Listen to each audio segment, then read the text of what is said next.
முடியாது. இன்னைக்கு மணிப்பூர்ல என்ன நடக்குதுன்னு எல்லாருக்குமே தெரியும். ஆனா வந்து கொஞ்சம் கூட அதை கண்டுக்கவே கண்டுக்காம ஒரு அரசு நாயகர்கள் நம்மளை ஆண்டுகிறோம்.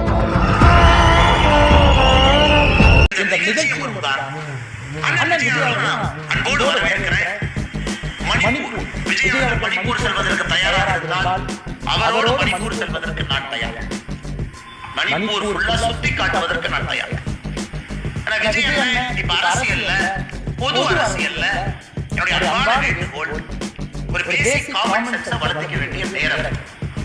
ஏன்னா ஒரு சினிமா நடிகர் உச்சத்தில் இருந்துட்டாங்க, பெரிய ஒரு நடிகர், எல்லோருக்கும் பிரித்த ஒரு நடிகர். அரசியல் கருத்து சொல்லும் பொழுது ஜியோ பாலிடிக்ஸ் இம்ப்ளிகேஷன் என்ன, மணிப்பூர் என்ன பிரச்சனை, அங்க இருக்கக்கூடிய ட்ரைபல் பிரச்சனை என்ன, மியான்மர்ல இருந்து யாருல வர்றா, இந்த ட்ரக் ட்ரையல்ல திரும்ப திரும்ப சொல்றோம் என்ன, மணிப்பூர்ல எந்த ஆட்சி காலத்துல பிரச்சனை அதிகமாக இருந்தது, காங்கிரஸ் ஆட்சி காலத்துல எத்தனை பேர் இறந்தாங்க, 10 ஆண்டு காலம் பிஜேபி ஆட்சி காலத்துல எத்தனை பேர் இறந்திருக்காங்க, இந்த பிரச்சனை ஏன் உருவாச்சு, எங்களுடைய சொந்த கட்சியில் இருக்கக்கூடிய முதலமைச்சரை ஒரு ட்ரைபல் கம்யூனிட்டியை சார்ந்தவங்க முதலமைச்சருடைய இல்லத்தை கொடுத்த போது கூட அங்க இருக்கக்கூடிய போலீஸ் துப்பாக்கி எடுத்து சொல்லிங்க, அது துப்பாக்கி தீர்வு கிடையாது.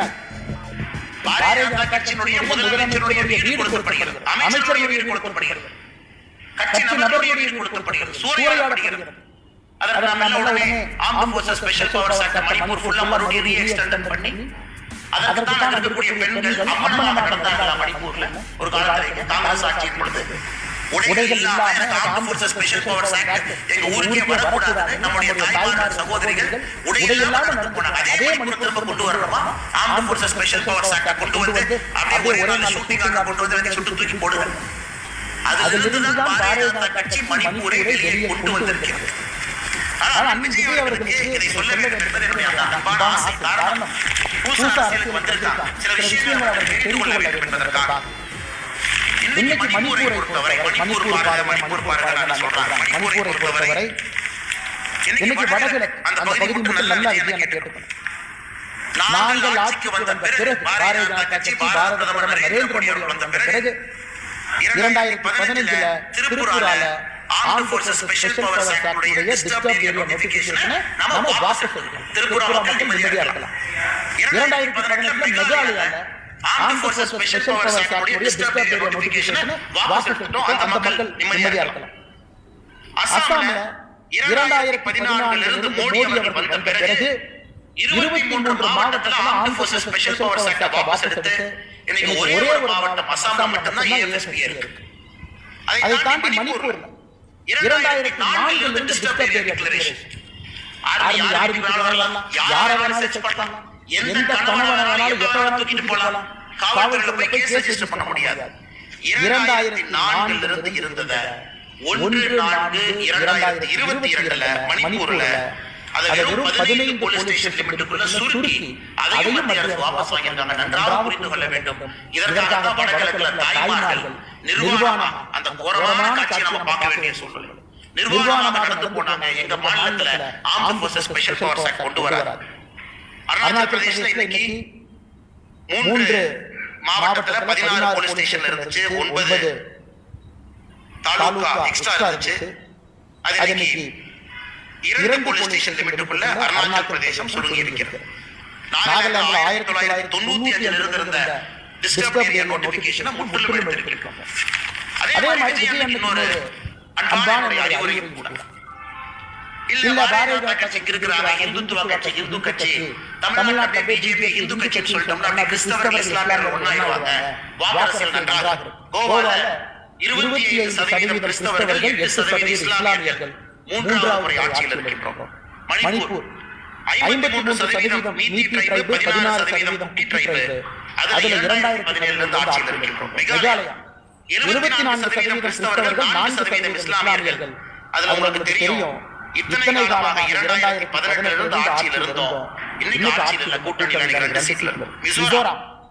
மிசோரம்ல 2018 இந்தியா ஜெயிச்சது கிறிஸ்டியன்ஸ் 87% இருக்கிறாங்க. இந்தியன்ஸ் எல்லாம் பிக்சர்ல கிடையாது. நாகாலாந்து கிறிஸ்டியன்ஸ் 87.9% இருக்கிறாங்க. 2018 இருந்து எங்களுடைய கூட்டணி ஆட்சி இருக்கு. அதுல 18 எம்எல்ஏ பிஜேபி இருக்காங்க.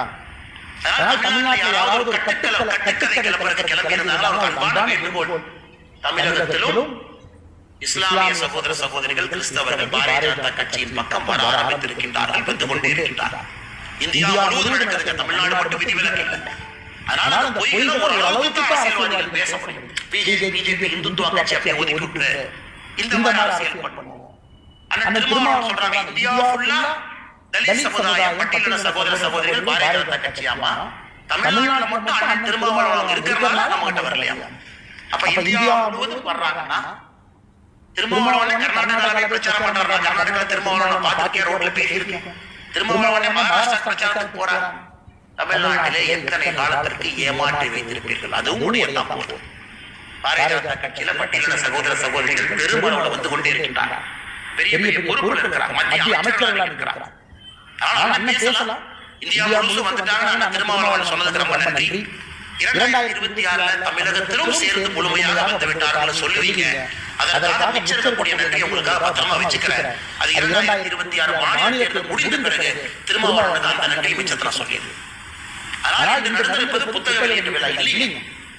தமிழகத்துல தயவு செஞ்சு இந்த நக்சல் விதமான அரசியலை கொண்டு வந்தாங்க. இந்த பீமா வைரஸ்ல மிக முக்கியமான பேச்சு, அதாவது ஒடுக்கப்பட்ட சமுதாயத்திற்கு திரும்ப உரிமை கிடைக்க வேண்டும் என்றால், மொத்தமாக கொளுத்தித்தான் அது கிடைக்க வேண்டும் என்றால் அதற்கும் தயார் அப்படிங்கிறார். அதுல மிக முக்கியமாக அவங்க நடத்தக்கூடிய பத்திரிகையில் எழுதுறாங்க, if there is exploitation, there should be rebellion. And if there is no rebellion, then it is better that the city burns to ashes before sunrise. இந்த பேச்செல்லாம் மேடையில் பேசப்பட்ட பேச்சுக்கள் அடுத்த நாள் நடந்தது. அதனால தயவு செய்து நான் பாட வேண்டுகோள் பத்திரிகை நண்பர்களுக்கு. நான் இஷ்யூ போடுற எல்லா நண்பர்கள் மேடையில் யாரும் எதுக்கு சொல்றேன், லாட்டரி இவருடைய மருமகனை பத்தி கருத்து சொல்ற அளவுக்கு இந்த கட்சி தரம் சென்று